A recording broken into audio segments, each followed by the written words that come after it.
Hello and welcome to the Check Out This Record podcast. My name is Frank, and with me, as always, is my good buddy Marc. This is a podcast where we talk about all sorts of musical goodness. We review albums we have never heard of before. We will suggest albums to each other to review, and we'll have a wide variety of musical discussions. You could, of course, check us out on Instagram and YouTube, and if you like what we have to say, please feel free to leave us a review, and hopefully that review is of 5 stars. So Marc, I think we might look back and say, wow, remember when that happened? And I don't want to date the episode, but that is the coronavirus. So we hope everyone out there is remaining safe and keeping their social distances from each other. Heightened times will be ahead, but hopefully people can escape a little bit with this podcast, right, Marc? Absolutely, Frank. And, if I may, indulge me, kick back, relax, grab a glass of wine while this podcast plays on your home stereo system. Did I do it good? Love it. Oh my, it was soothing. Like I just started kicking back. I did everything you said. So yeah. All right, cool. I just, I've been working on it for like at least 3 minutes. So love it. Love it. You should do audiobooks. I should. I'm working on it. Okay, cool, man. Yeah, I'm working on it. Yep. Well, keep us posted. Everyone here, keep us posted. So the show, and in this case, the podcast must go on, right? Luckily, we're as virtual could be. That's not to say that I don't like being close to Marc, but right now we are virtual. But, let's kick this off, Marc, with a top 5, shall we? We shall. All right, cool. What do you think of for the old top 5 here? So obviously we're in an end of days situation with the coronavirus. Mm-hmm. And, I posed to Frank, this is the end of the world, Frank. Mm-hmm. You've got just enough time to listen to 5 records. Mm-hmm. What are you listening to? All right. And I annoy people. I probably annoy myself where I'm like, oh, this is going to change. But here we go, right? End of the world. I know what's happening. This is what I'm going to be listening to. Start from 5, go to 1. Number 5 is Greetings from Asbury Park, New Jersey. The Boss. I love that album. It's absolutely fantastic. It gets better with each listen. Believe it or not, I feel it's his peak. He had multiple peaks, but that to me is a peak in itself. 22, 23-year-old writing those types of songs. Absolutely amazing. I'm trying to stretch out the horizons here and make sure I get all my music in. So, Marc, I'm a good sucker for Def Leppard, and that is Pyromania. I'm going to throw Pyromania there because I'm going to need some sort of big anthems before I go, and songs like Rock of Ages, Foolin', Rock Till You Drop, Photograph. I'm going to have to be hearing those. I absolutely love that album too. I guess it could be a vice of mine or a guilty pleasure, but I absolutely love that album. Number 3 is The Devil and God Are Raging Inside of Me, brand new. Marc, you know how much I love that album. Just listened to it on my run the other day. It's fantastic, front to back. Every song's just absolutely classic. Again, gets better with every listen. Songs like Limousine and Sowing Season, Jesus Christ, all those songs, fantastic. Number 2, I was like, I need some Sinatra, right? So of course I go to the Wee Small Hours, which is that concept album, but it's kind of all little sad songs. So I'm like, give me one of his either greatest hits or Live at the Meadowlands, where he's doing really those swing songs, those songs that people know. I'm going to need some Sinatra before I go. And number 1, here we go. No surprise, Rain Dogs by Tom Waits. Again, another album from front to back I could listen to always. I'm going to have to listen to that one before I go. That rounds up my top 5, Marc. What do you think about those real quick? Yeah, all of those are kind of what I expected out of you, especially with Rain Dogs. Am I that predictable? No, but it's good stuff. The Sinatra's a good touch. There's certainly some great tunes in there. And I think, The Devil and God Rage Inside Me, or The God and Devil Rage Inside Me. Which way does that go? The Devil and God Raging Inside of Me. Hey, look, that's a great record, man. Like I think that was probably the most surprising on there. I don't know what I was expecting in its place. Yeah. But definitely like a solid choice, something good to get you going before the end time. So that's I'm into that. Cool, man. Cool. I really, really appreciate that. And I'm amped to hear yours, my friend. Yeah. So in no particular order, but as always, at number 5, I'm just going to find Motorhead greatest hits. Ooh. Just some Motorhead really get me revved up. You know what I mean? Yeah, of course. A little Ace of Spades, a little Well, just get right into it. Just get really like raw and nasty. Would let me just prepare myself for the other side. Yeah, Number 4, The Swinging Utters, Peace and Love. Again, that record uh, is amazing. I listen to it at least once a week, if not far, far more. love it. Really love that record. For me, because I want this thing to get over with already, the Descendants, Milo Goes to College. It's short, it's sweet, it's the greatest punk rock album ever written. At number 2, the Gaslight Anthem and Get Hurt. That's a personal choice. I absolutely adore that record. I think it's probably the band's best work. It's got depth and emotion to it, and it still kicks ass. And then number 1, The Clash and London Calling. What just a better way to march yourself to the gates of hell. That's my top 5.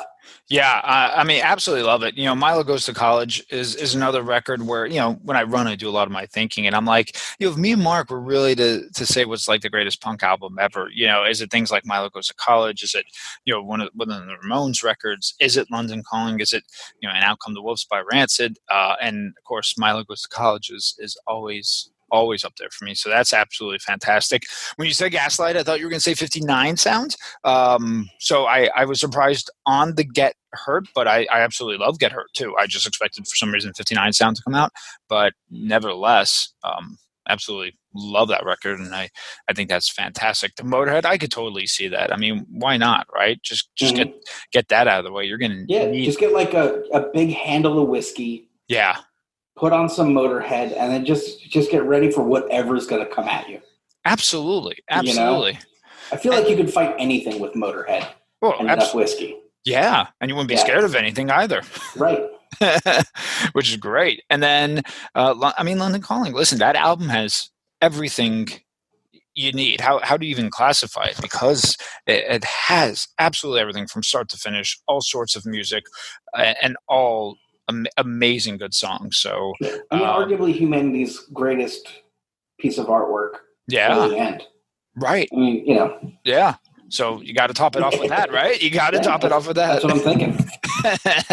It's funny because someone posted on Facebook saying, well, let's put a Spotify playlist for, the end of the world stuff. So, I put some tunes on there, but one of them, because, there's talks of the supermarkets and all that, and supermarkets out of stuff, was just Lost in the Supermarket by The Clash. I'm like, you got to throw that in there, man. And absolutely love that song. It's a shame there's not a lot of live I can't find any live performances of that via video, but good stuff, Mark. Great stuff, my man. Excellent. You want to jump into this record here? Yeah, absolutely. So we last left off with Lord Huron Strange Trails. So a little background here. Lead singer Ben Schneider began writing music in his Michigan hometown that was close to, guess where, Mark? Lake Huron. Yes.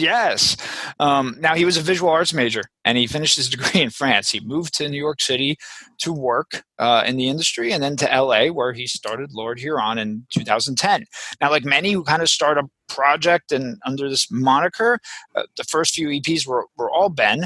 Then he formed the band in 2012. Lord Huron released their debut album, Lonesome Dreams. This was influenced now by the collected works of Billy the Kid, Left-Handed Poems. Now, their second album, Strange Trails, was released on April 2015, and I first found out about them from a tweet by Gaslight Anthem's Brian Fallon, and now obviously solo Brian Fallon. So I checked him out, and I dug it. So, Mark, shall we take a little trip into the unknown? Yeah, I guess we're going to have to. Well, I hope with that said, that's not a foreshadowing as to what's to come. But I think track by track is where me and Mark shine on these. After all, it's called Check Out This Album. Would really, and I like how we do that review style too, and I know you do also, Mark. And what initially captured me with this album was the attention to detail that Ben gives to the sounds of the recordings, the word placement on the lyrics. Some tracks actually seem a little timeless to me. It's that indie folk mix that has hints of early rock and roll and maybe country tunes. From the album cover with the woods and in front of us, and you have in the album, if one were to have it physically, is all the inserts have like the text and the fonts from the old 50 films. So he's using his visual artist background here. Marc, again, before we go into track by track, you got some initial thoughts on the album you want to throw out to everyone? Well, yeah, I'm not classically a fan of the label indie. I think it's used as a catch-all for things that don't have their own sub-genres yet. In this case, indie folk just refers to a guy with an acoustic guitar with a band that's not doing just straightforward folk music. This, I think, is probably better characterized as indie or folk pop. Okay. But because there's some theremin in there.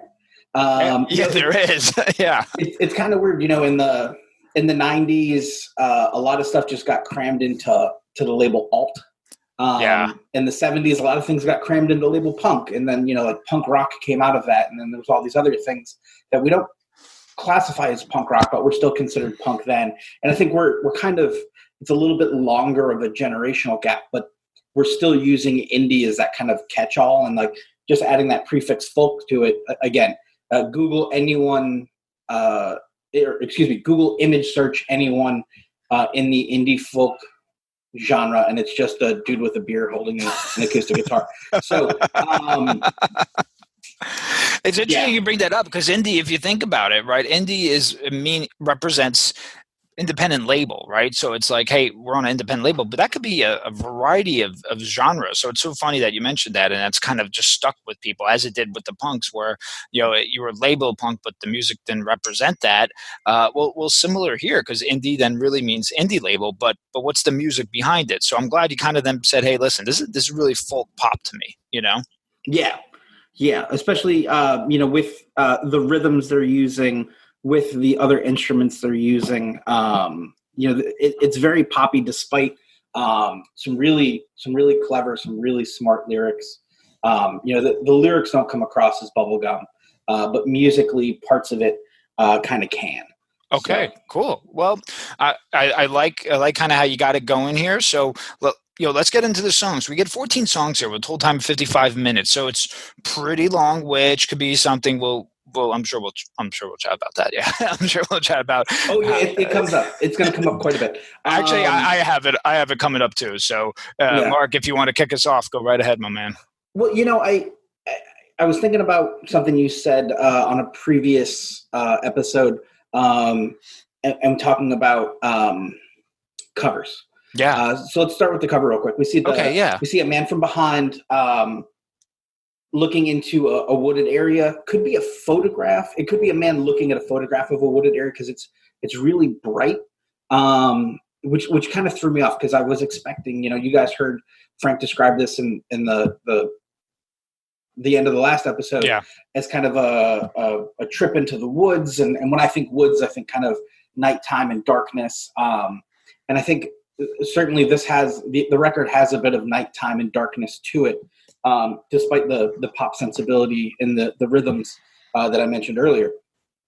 So it was kind of an odd thing, but I did enjoy underneath the title the phrase captioned 14 songs from the unknown. Yeah.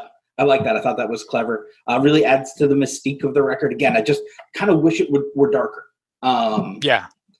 But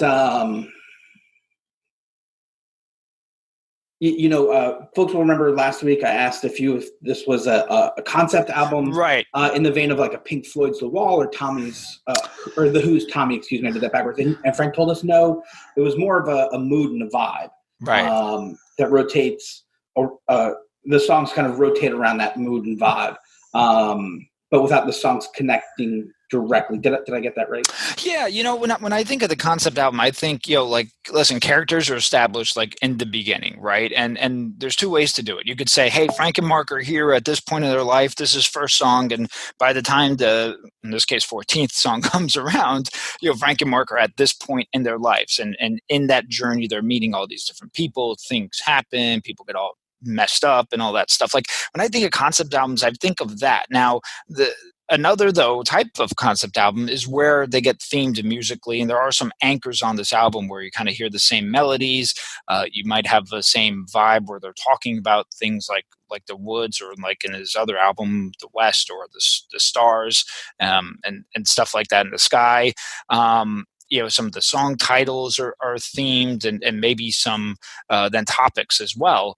So to me, it's like a loose kind of concept album. Is that the same vibe you got? Yeah, well, I definitely picked up that we were setting an overall tone and feeling for this, right? We're definitely talking moody. We're definitely talking about that big open space, and they use a good bit of reverb to get that done. Yes. But it kicks off with Love Like a Ghost. I really dig him just singing the opening lines to this. No guitar, nothing, just those opening lyrics. Very powerful with just his voice. Then the instruments growing behind him, turning into kind of a ritualistic campfire dance. That turns kind of into the central theme of the record. If you will, establishing, musically dark, but lyrically pretty dark, but again, pretty light and bubbly musically, except for where it's kind of ebbs and flows into some darker regions and then kind of back up. I did like his use of, or the use, they are a band, of like the tails of songs to transition into most others. I found they did that with most tracks. Yeah. What did you think of Love Like a Ghost? Yeah, I think it kicks off the vibe, and this classic sounding like old school guitar. It's haunting but soft and melodic, and yet not overly dark. And the overly dark part is the kind of pop sensibility. It paints a picture, I think, of what's to come. I like the lyrics where it says, "Yes, I know love is like ghosts. Oh, few have seen it, but everybody talks." Again, these melodies are intertwined, and we'll see them later in the record. But I think it's a great way to kick off a record.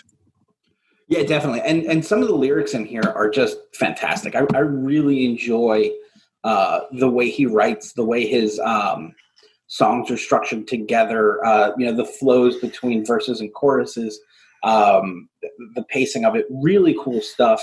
Love Like a Ghost is just a great example of some of those fantastic lyrics he can do. Until the Night Turns, Until the Night Turns. Yeah. So there's something that happens 3 times distinctively in this record. I really try to look into it to see if it was just making it up, and I think I may be. But I'm pretty sure this is the first of a trilogy of songs dedicated to Paul Simon. Because it's really just got this like really thick Paul Simon aesthetic to it. I looked in like his influences. I looked for like covers and different things. I couldn't find anything specifically Paul Simon. Yeah. But it's really got a Paul Simon vibe to it. It comes across as a dance song, again, with really great ominous lyrics. Yes. But just a bit too pop for me. But I love the opening line. I had a vision tonight that the world was ending and the sky was falling and time was bending. I watched the heavens collide right before my eyes. It's really cool. Like I really enjoy the way he writes, so his use of words. Just really cool. Really, really cool.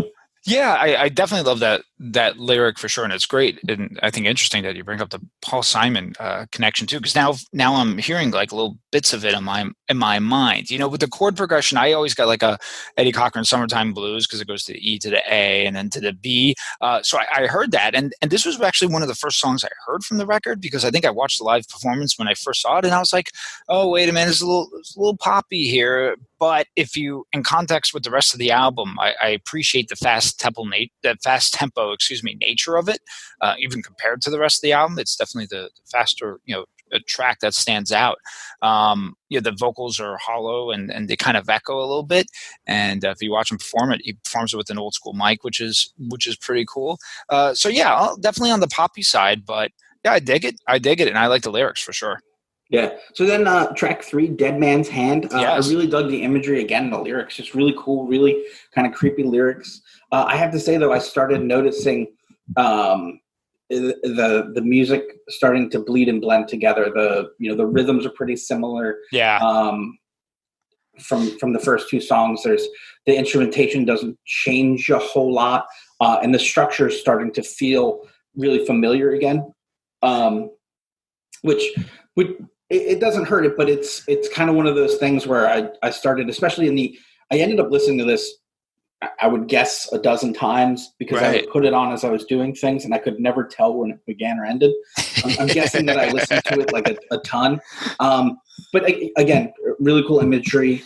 Just musically, I feel like I'm kind of stuck in those woods. Perhaps they're haunted, and you can only be in this one point. I don't know.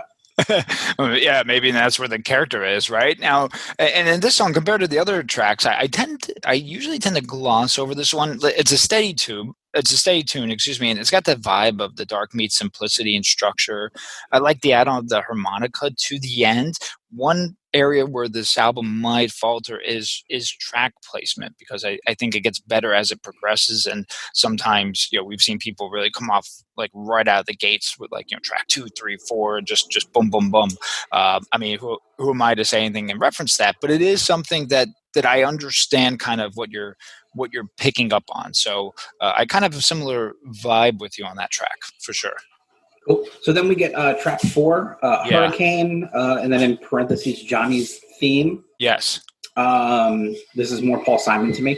Yeah. Dark lyrics, bouncing tune that doesn't really go anywhere musically. The music just kind of repeats itself without really, I didn't find it crescendoing or doing anything unique. Again, more of that kind of similar rhythms, similar patterns. It was really kind of blending together.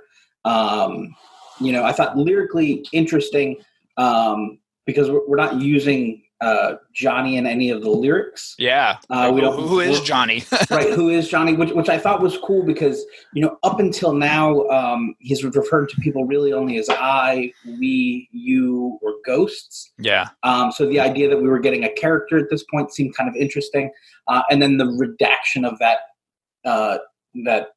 person's name, despite their name being in the title, I thought was an interesting choice. Yeah. And helps kind of build the mystery of the theme. So that was cool. Yeah, this track to me is interesting, and it's bare but it's also layered at the same time. It feels bare compared to the other ones. Maybe it's because of the drumming's a little light. I mean, what we get here is we get a guitar strumming, we get a guitar doing one riff, and another guitar doing another riff. So it's 3 kind of going on, which is nice. I think his vocal tone and placement here of the lyrics is nice and audible. The chorus, it's catchy. It's absolutely catchy. I always like the lyric. I laugh at us staring in darkness and wondering why people live in the light. I kind of like that. Again, it's short, so it starts and then it ends. Again, I questioned if this one was also placed somewhere else. How would that look? But again, it's definitely an interesting song, and the Johnny theme, in parentheses, is something that, well, obviously it's a conversational piece, because here we are talking about it, right? Yeah, well, I like that. I like the idea of we're going to introduce you to a character, but never really show you his face. Like, I think that's really cool. I think it's smart, and I dug it. Track 5. Yes. Help me if I say this wrong. La Bella Flor Savage? Yeah, I think that was it. I tried to listen to it on like Google, translate today, La Belle Fleur Sauvage or Savage. In French, it translates to the beautiful wild flower. So there you go. There we are. So I feel like the dark and morose lyrics in this, which are really cool, are meant to feel a little lighter against the upbeat kind of pop music going on behind it, the really like lighthearted rhythms that back it. I think for me, it took too much of that weight away, because really reading into these lyrics, they're cool in their mystery and darkness. And I feel like when you kind of like put a nice soft light on it, instead of giving it like a dark underglow, you kind of light it up a little too much. And I had a hard time taking it seriously while reading the lyrics and listening to the music over it, because I really kind of felt like it was detracting to me. Well, it's interesting you put that. So, think about it, right? We get this dark kind of atmosphere. The title translated is Beautiful Wildflower, which sounds bright itself, right? And they go into almost like a old school country kind of rhythm here, which is not necessarily dark. I'm not saying it's bad. I'm just saying it's not necessarily dark. We get bass, cello, and some light palm muted accented guitar. It goes on long too. I think this track may be a little too long as well. It used to be one a year ago where I really put it higher up on the chain. Then there's some others later in the album now that have taken that spot. I like that it leads into the next song, but it's one of those ones where it's bouncy, right? It's light. Maybe some had instead of the major notes, maybe we had to have some minor notes in there to make it a little bit darker. I mean, atmospherically, I think you get some beauty to it. But another interesting track, right? Yeah, definitely interesting. I think part of this is the notion that this isn't necessarily going to be for everyone. Right. And I think I'm falling into one of that everyone category. Sure. Just because, again, rhythmically, a lot of this is sounding a bit the same to me. Stylistically, song structure, I'm not hearing enough division variance in the songs. Yeah. I'm not hearing enough variance. Right. So with that said, Fool for Love. Sure.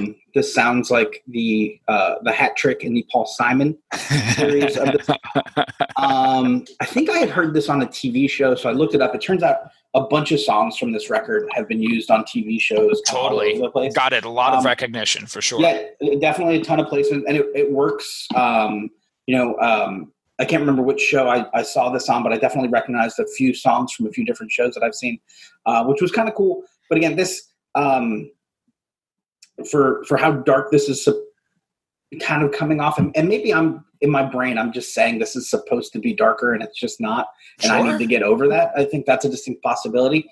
It's a beautiful song on its own. I don't know that it needs to be a part of this themed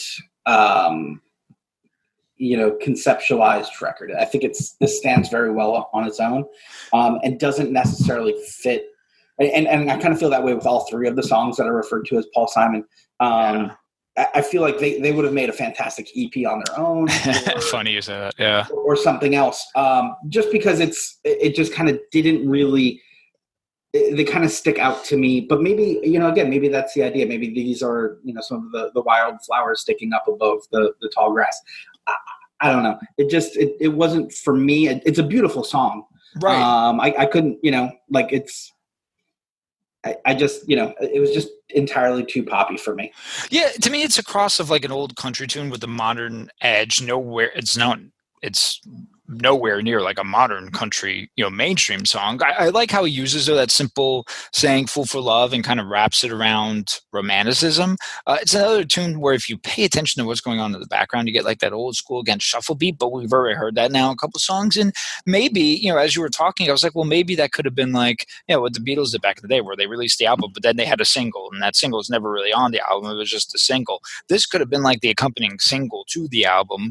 And maybe of course been a different vibe. It's one of their more popular songs. I've watched many live performances of them live. The minute the song goes on, the crowd goes bonkers. And it's definitely again pop sensibility. But now I think, and correct me if I'm wrong, when we get into the next track, which you'll lead into, of course, we start getting now into that darker vibe. Did you get that with the next tune? I did. I would like to just one last note on. Yeah, please. I like that he introduced a few of the other characters, though. There's the love interest Lily, yes, and Big Jim, who's supposedly going to take her. So I did like that. I liked the character building, but that might be one of the reasons it kind of felt so out of place in the record. Could be. Because really they're kind of the only characters ever mentioned, other than of course Johnny's theme. But it was just interesting to me. So the World Ender. Was this a reference back to Until the Night Turns? It's kind of like it's a little sequel of it, right? A little pullback. That seems unnecessary. No, I'm just teasing. Possibly my favorite track on the album. Feels like a band playing in a juke joint. Just kind of a cool little bar. I didn't feel like we were in the faux studio campfire anymore. Really felt like the band was really grooving and really into this one. And I really dug it. And then, of course, it does kind of slide back into the back into the studio and the faux campfire for the next song. I really enjoyed The World Ender. I thought lyrically it was brilliant. There's some really great stuff in there. I liked that it had less of that kind of floaty, ethereal sound and was more grounded in what felt like a rock song to me. More of that, that rhythm. Less, and it's probably the least poppy song on the record, but I could be wrong. So. What do you think? I know you were mentioning this is one of your favorites on the record. Yeah, so to me, this starts my string of favorite tracks on here. First being with this song, I think it's sad, it's catchy, it has that 50s vibe, and it takes, to me, it takes the record into where, like, this song could almost be like in a capsule, right? And we just don't know where exactly the time frame of this song was created. I love that G minor chord that just blares out. It's something that you hear in a lot of old school rock songs and of course, the rockabilly songs. And I think it just makes it that much more sad. Again, echoey vocals. I like what he does with the recording of it. Just an all around good song. And to me, it starts, again, the favorite strand in my, for the album, where 1, 2, 3, 4 in a row. I just, excuse me, I just love track after track after track. Sure. So next after this is Meet Me in the Woods. Yeah. More just absolutely amazing lyrics, but again, cast up against these up-tempo rhythms that for me detract from the weight of the lyrics. And I get that's kind of me not being into pop music or just picking up their vibe. I just I can appreciate it, but not for me. Yeah. So I think this was. I don't have the singles in front of me, but I think this was one of the. I forget which order, but this was obviously a release single. It was popular. We probably heard it on the show. Mm-hmm. I happen to love this song. It just, to me, it brings back the melodies from Love Like Ghost. It's a struggle song, again, dark in nature, but backed by uplifting music. It's exploring of the pain and the suffer or the sudden change of something. So I guess in this story, which this album we're alluding to the fact that it is. It's like, well, did he die? Is he dying? Or is this just a jump to the dark side where he says, I see what the darkness does, say goodbye to who I was. I like that struggle. You bring up an interesting point where it may resemble some of the others, which then I think, to me, this is, though, the best sounding song of those others. So maybe, again, if placed differently in the album, if we heard this early on, we might have some different views, right? Oh, definitely. Yeah. I really, and not to jump to the end here. Please go ahead, man. But I feel like we could probably 14 tracks at 55 minutes. My God, this thing felt like it went on forever. I know. Close to an hour, man. There's probably like 3 EPs in here that are just fantastic. That on their own would really be satisfying. One of the problems I had was just the length of it, and like some of the songs do tend to just kind of wander for a little bit before ending, and that can make it tough. Especially, they do such a good job of using the tails of songs to transition into the next, that a lot of it felt like it just bled right together, which was a problem for me. That said, The Yawning Grave. Yeah. I love that song. It starts and stays somber until almost the end, where, again, they transition again. This is, to me, and it's my fault. I listened to the first album. I didn't listen to the EPs released before the band. Right. I would have really been into hearing him do something just folk, just something stripped down, him and a guitar, maybe a friend playing bass or drums or something subtle. Because I really feel like the restraint they showed on this was probably their best songwriting. Right. Sometimes the most important thing to do is not fill it full of stuff like theremins. So, not that, hey, look, I don't have a problem with the use of the theremin in this. It was used appropriately to create atmosphere and transition. Yeah. But it's just kind of a funny instrument. I really dug this. Really great lyrics. I wish there was more of this on the record. Yeah, this was another tune that I can't say enough about. This is either my second or third favorite song on this record. I love listening to this in a dark room. I can't find a live performance of this for the life of me, which stinks, but what a tune, man. It's so haunting. It's ominous. It's so great. The lyrics, where he's like, I know the rain like the clouds know the sky. I speak to birds and tell them where to fly. And oh, you fool, there are rules. I'm coming for you. It's like man versus nature. And yeah, I would like to have seen more of that too. I would love a stripped down session where this song is just played. I really can't say enough about this song. I think it's fantastic. Yeah, definitely. So next we get into Frozen Pines. Why are we putting bubblegum over this? These beautifully perfect dark lyrics for a much darker song. It really, again, I really enjoyed the lyrics on this. I just couldn't get the rhythm to it. Just really sold me something else, and I not for me. Kind of bummed on it because I really liked what he was doing here lyrically. This could have been lyrically some of my favorite work.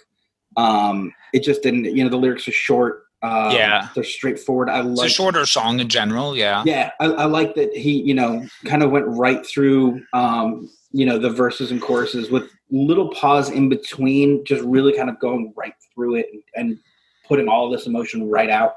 I just felt that musically, rhythmically, they tried to dance it up. I think especially after such like a somber song before it, I felt they needed to punch it up a little bit maybe for the record. And I think they did the song a great disservice because it's a cool ass song.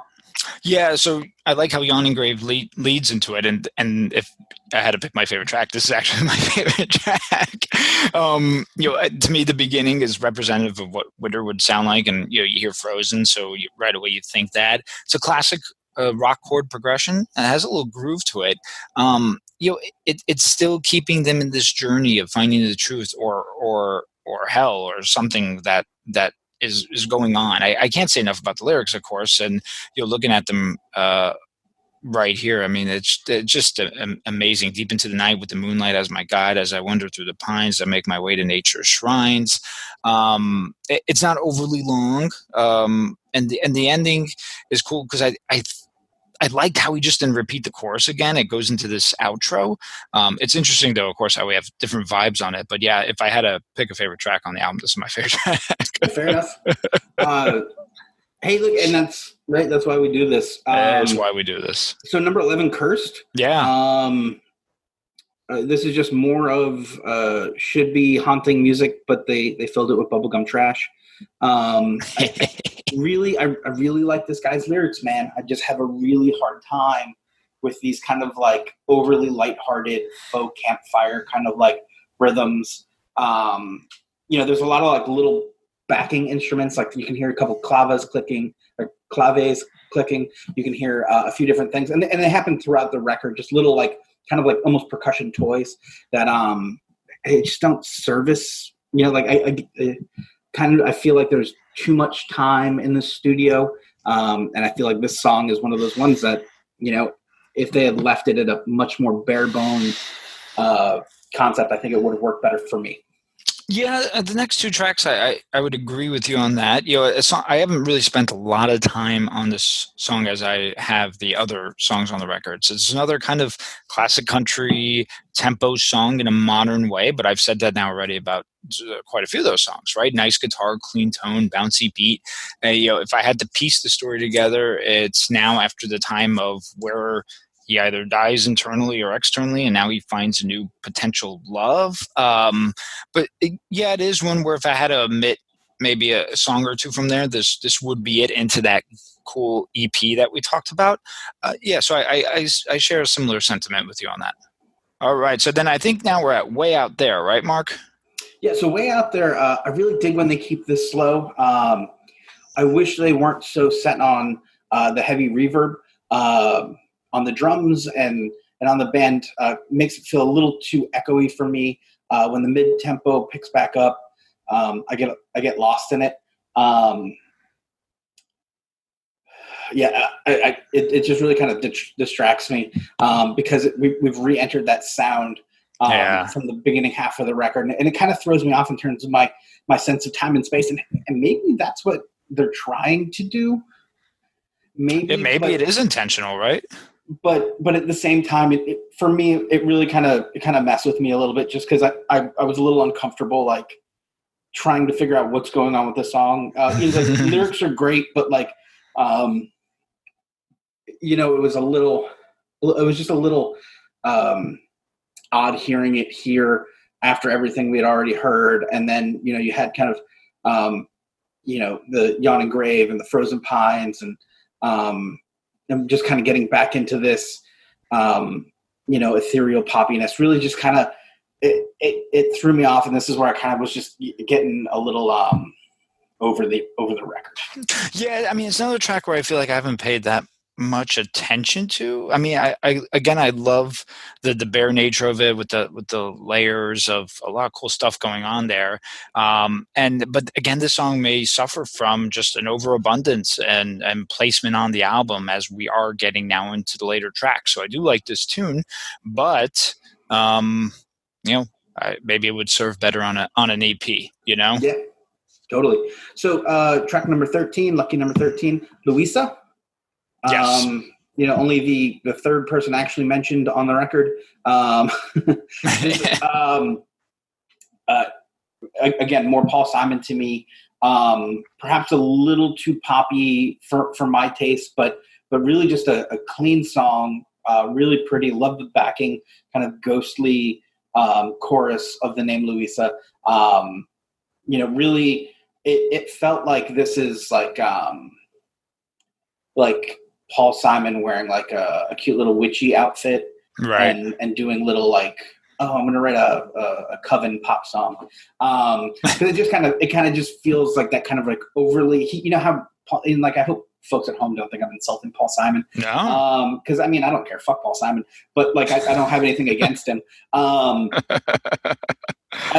say it because like, it's got this really almost like Paul Simon bubblegumness to it. Like when he wanted to be bubblegum, he really could lay it on thick, and I felt like that's the aspect of Paul Simon they pulled from.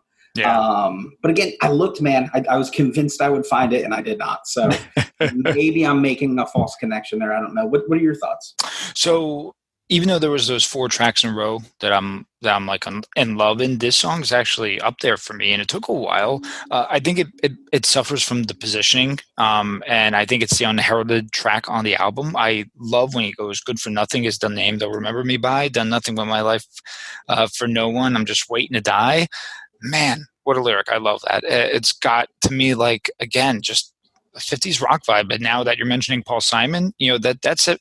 Definitely in there too. I think this song has universal meaning to it, where a lot of us could relate and just makes us feel a certain way inside. I love the song. Again, the downside is I think the positioning of it, because I do think it's one of the higher quality tracks, but it's a shame it's number 13.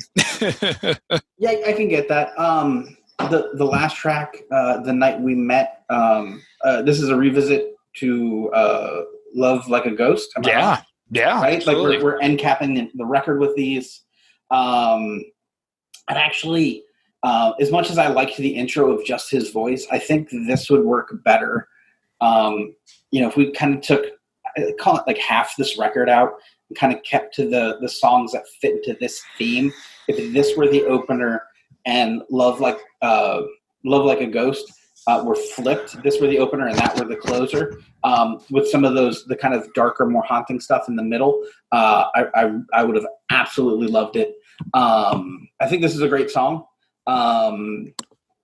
Like I said, I feel like the tone that this could have set in the beginning of the record would have served a little better, although this does get a little poppier than I would have liked. But still, again, I think it's a great song. Lyrically, he kills it.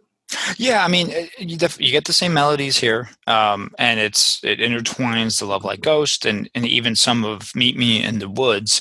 It's the most popular track from what I could tell on the album because it was featured on that show 13 Reasons Why, and it blew up. I've never watched the show. My wife has.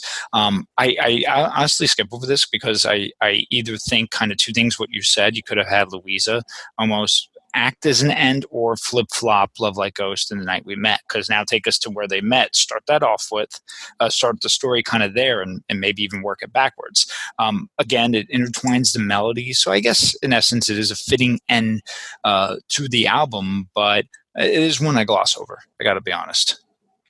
Fair enough. I mean, I think this song alone was certified gold, probably Yes. just simply because of that one appearance, which is whatever. I think it's lyrically it's a cool song, but again, it blends into so many of the other songs that I take it or leave it. Overall, overall, the album is ethereal and moody. Lord Huron creates a beautiful soundscape reminiscent of an open field at night, a campfire site, clouds overhead, a well-stocked fire, a gang of hipsters wearing dumb oversized hats and dark designer overalls with no shoes, just dancing around it. Really beautiful. My problem is I can't help but hear this studio in that faux campfire really, we're really cranking up the reverb a lot across the entire record. Right. And I know that they're doing it to create that space, but it really just detracts from me. There's a little bit too much of the cute little handheld percussion, like the clavas and the gear sounds being made. And the drums at times feel a little electronic, or if not electronic, like recorded and then modified to sound a little less natural. Right. And I get that that's kind of part of that like ethereal, ghosty theme feel. I just keep going back to the one track that that doesn't sound like that I really dig more of. The Yawning Grave, is that the one? Yes. Yes. Because it didn't do that, because they felt like they were trying to pull less things out, or they weren't trying to put so much into it that it worked better, and that really just kind of messed with me. Right. Lyrically, this record's cool as fuck, dude. It's dark and foreboding in places, even haunting. With some of the backing vocals, but again, that sugary popness to it almost drones me into a place of feeling unsatisfied. And at 55 minutes, the album is way too long. I know. And most of the music tends to blend together, with almost every song ending in a lead up into the next song. And we kind of talked about that a little bit, right? Like, you get these cool tales where like this song will drift or fade into one direction, and then like magically the next song is starting, which is cool, except that I would have liked some bridges in the middle of songs. I would have liked some solos. I would have liked a little more rock and roll. Right. But again, that's me. I didn't make this record. That's just what I wanted out of it. And, too bad I didn't make it. So where was I? Did you listen to Lonesome, or the first album? I did. You did, and what was your just quick thoughts on Lonesome Dreams? So Lonesome Dreams, I liked it. I felt like these two were a little bit companionish, especially there's a few references to the desert in this album, which especially after you listen to the first one, you go, oh, okay, maybe he's trying to tie the two worlds together, which I thought was kind of cool. Yeah. But that kind of leads me into my next point about this record, which was the detail. You and I talk a lot about details in songs and what was it that made this person hurt, or what was the betrayal, or what was it? And I just would have liked some more of that. I mentioned it before. There's like, you and I and we and ghosts. You get Lily, you get Big James, you get you get Louisa. Yeah, Louisa. You don't get much more in terms of details or what's happening, or what was the fight with Big Jim. What was the outcome? We know that if you find the bones before winter ends, what you're supposed to do with them, but we don't know what ends up happening to them. And I appreciate that sense of mystery, that sense of finishing it on your own. But to me, it was just, I would have liked, and maybe it's because of the length of this thing, maybe I would have accepted it in smaller doses. Sure. You know, but, you know, especially for an album that kind of loops back and references itself so much, or at least it feels like it does. You know, it was kind of distracting to me that there wasn't a little more. You know, in an interview with Ben Schneider, yes, sir, said the band had 6 months in the studio to work on this, and really got into each song, which I can appreciate. You know, they really put the effort into it. But I feel like that's where they had the opportunity to overproduce some of these, to overthink them. And for me, that was kind of the downfall of the record. I really would have liked much less. I would have liked it stripped down a bit. I would have liked a little more, just kind of, you know, show me where this came from, and not what you were able to fill it with, kind of a situation. Yeah, sometimes less is more, right? Yeah, and maybe out of this could have came, like you said, an album and then a really strong accompanying EP with it. Because we can't put things past, like you said, like the details that go into this as far as all the different sounds go. It was nothing short of impressive. Produced some of my personal favorite songs ever, from The Awning Gray, Frozen Pines, Louisa, Meet Me in the Woods. But it is long. I mean, just think when me and you were creating a record, that 15-minute record, by the way, how adding on 40 minutes to that, man, that's a long time. Yeah, and you know, and in all honesty, you know, I want to give him credit where it's due. You know, with his visual arts background, it may be difficult to make a record that doesn't have a lot of layers into it, because he's trying to invoke your kind of your third eye and put you in an imaginary situation and an atmosphere, and create a world for you. And that takes a little bit more than a guitar and a steel guitar accompanying it. You know, I really enjoyed this album lyrically. Right. Musically, it didn't do much for me. I'd love to go listen to him read poetry, but if the band's there, I'm probably just going to excuse myself. Lyrically, it's on point. Yeah, lyrically, it's really cool stuff. I like it. You know, really dark. Some of it dark and hopeful at the same time. Mysterious, really kind of clever, you know, mystery. You don't know if you're reading about listening to, somebody's broken heart or somebody kind of digging the grave, you know, or coming from that grave, because it's, you know, there's really a great sense of mystery to it. But for me, it's a little long, borderline long-winded. You know, which is amazing for somebody who, again, I would have liked a bit more detail out of. So for a guy who didn't say a ton, felt like he said a little too much. But then that may be the music and some of those, you know, the issue with having so many of those songs, because not all of them did it. So many of those songs having these endings that bled into the next song, is that we probably tacked on an extra 5 to 6 minutes. Guaranteed. Who knows? Maybe at 45 minutes, this works. You know, a handful of tracks that you could pull out of it and just make it a little easier, a little simpler. You know, really would have, you know, kind of, and I think I agree with you, you know, 3 and 4, Dead Man's Hand and Hurricane Johnny's Theme. Maybe if those aren't in there, I dare go as far as to say 5, La Belle, the Wild Flower, however you say it in French. You pull those 3 tracks out. I think this is a lot shorter. It's not quite so repetitive. You know, 10, 11 tracks seems to be a sweet spot for me. Especially if we can cut some of that down.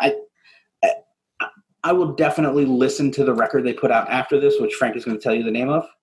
Yeah, so they're going to keep pushing their creative envelope, which is cool. Their follow-up is Vide Noir, or Black Void. That takes us then to the Journey to the Stars.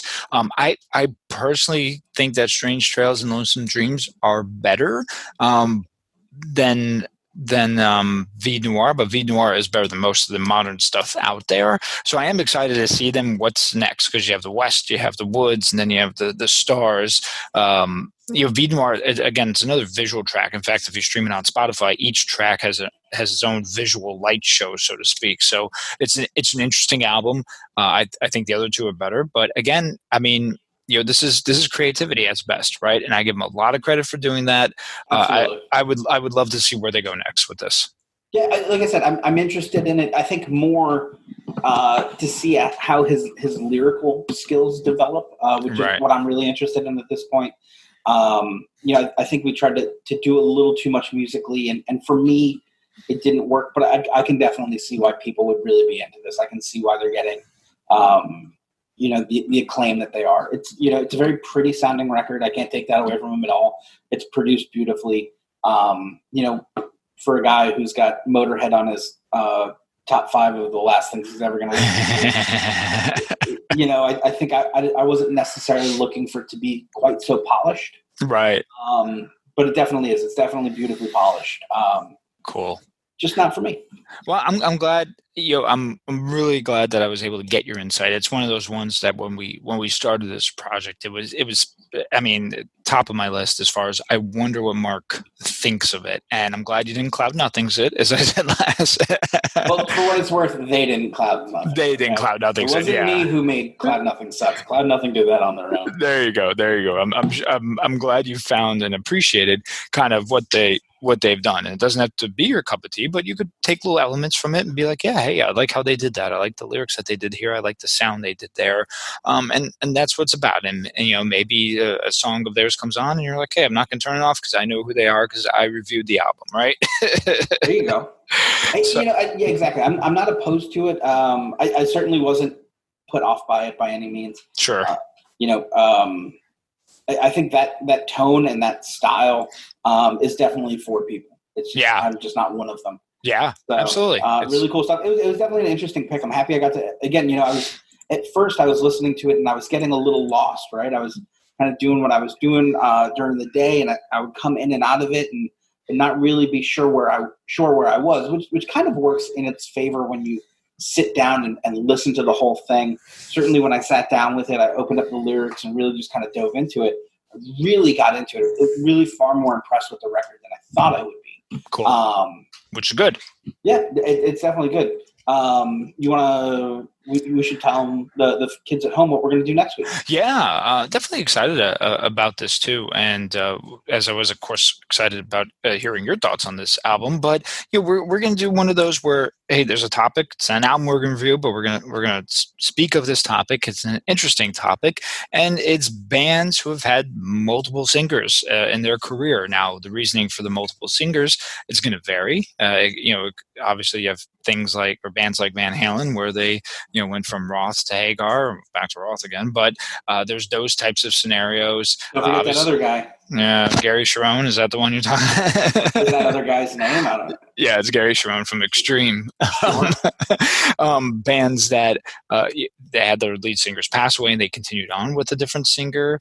I don't know, maybe even bands with two singers. But this was an idea Marc brought to the table, and I thought it was a fantastic idea. I'm excited about it, and it's always interesting. I mean, think two people are again, I mentioned Van Halen.